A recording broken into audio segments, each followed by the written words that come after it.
Уяви. Ніч. Всі сплять. Ти один. Телефон у руках. І ти відкриваєш те, що вдень ніколи б не визнав. 10 хвилин перетворюються на годину, година – на 2.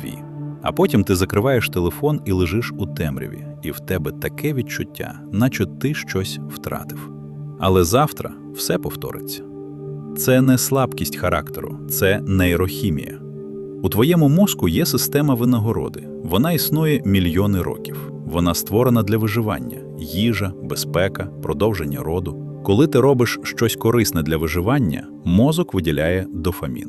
Ти відчуваєш задоволення, ти хочеш повторити. Це геніальна система. До того часу, поки її не зламали. Порнографія не просто активує цю систему, вона її перевантажує. Дослідники Кембриджського університету виявили, мозок людини з порнозалежністю реагує на відео так само, як мозок наркомана, на дозу. Та сама інтенсивність, той самий механізм, та сама пастка. Середній вік першого контакту з порно – 11 років. Понад 40% підлітків регулярно переглядають контент для дорослих. Щодня в світі завантажується більше порноконтенту, ніж відео на всіх інших платформах разом. Але найстрашніше не це. Найстрашніше, що відбувається після. Мозок адаптується до всього. Це його суперсила і його слабкість. Перший раз – шок. Другий – цікавість. Третій – звичка.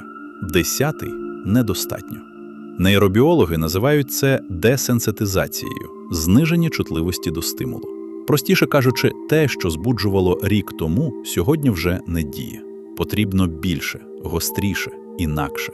І людина починає шукати контент, який ще рік тому викликав огиду. І знаходить. І це стає нормою. Але ескалація – це лише перша проблема. Друга набагато серйозніша.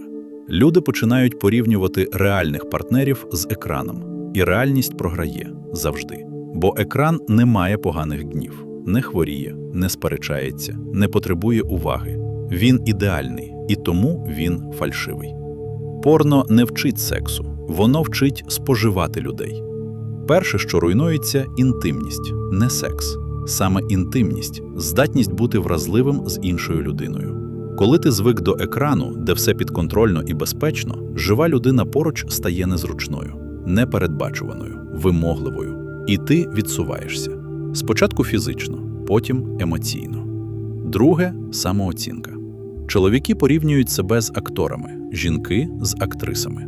Обидва програють порівняння, яке спочатку було нечесним. Бо те, що на екрані – це робота, грим, монтаж і часто хірургія. Але мозок не аналізує. Мозок просто запам'ятовує образ і каже – ось норма. Третє і найглибше – це самотність. Парадокс хоті в тому, що вона обіцяє близькість, але дає ізоляцію. Людина, що роками споживає порно, часто не вміє будувати справжній зв'язок. Бо зв'язок – це вразливість, а вразливість – це ризик. А екран – безпечний. Екран ніколи не відкине. Найсамотніші люди – не ті, що самі, а ті, що оточені людьми, але не можуть до них дотягнутися. Писання каже, людина створена за образом Бога. І одне з найбільших відображень цього образу – здатність любити. Не споживати, не використовувати. Любити, віддавати себе. Хіть – це пародія на любов. Вона бере форму любові, бажання, пристрасть, тягу, але виворочує її на виворіт. Замість «я хочу дати тобі себе», «я хочу взяти від тебе щось». Замість «ти людина», «ти інструмент мого задоволення». Августин Блаженний написав у IV столітті «Ти створив нас для себе, і неспокійне серце наше, поки не заспокоїться в тобі». Він знав. Він сам пройшов через роки сексуальної залежності, перш ніж написати ці слова.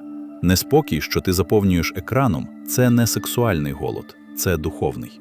Вихід існує, але він не там, де ти думаєш. Він не в силі волі, не в тому, щоб просто перестати. Він в розумінні, що саме ти шукаєш за екраном. Близькість, прийняття, контроль, втечу від болю.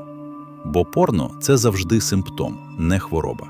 Хвороба – це порожнеча, яку ти намагаєшся заповнити. І поки ти не знайдеш, що ця порожнеча, питання про сенс, про зв'язок, про Бога, екран буде чекати.